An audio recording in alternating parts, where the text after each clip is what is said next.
ஒரு நாள் சிலந்தியோட வலையில் ஒரு ஈ வந்து சிக்கிருச்சு. அந்த சிலந்தி உடனே அதை ஓடி போய் பிடிச்சி வாயில் உரக்கு போகுது. அப்போ அந்த ஈ வந்துட்டு சொல்லுது, சிலந்தி சிலந்தி என்னை விட்டுரு அப்படின்னு சொல்லி சொல்லுது. அதெல்லாம் விட முடியாதுன்னு சொல்லி போட்டு அந்த சிலந்தி சொல்லுது.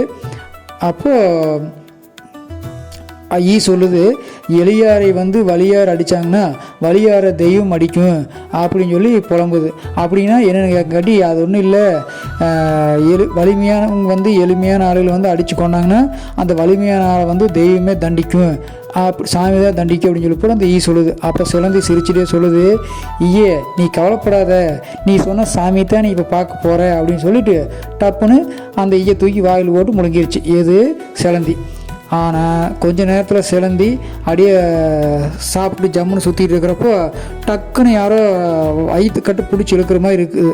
என்னென்னு பார்த்தா அங்கே வந்து பள்ளி ஒன்று நின்றுட்டு இருக்குது. நான் தான்ப்பா சாமி வந்துருக்கிற அப்படின்னு சொல்லிட்டு டக்குன்னு அந்த சிலந்தையை பிடிச்சி அது வாயில் போட்டுருச்சு. யார்? பள்ளி.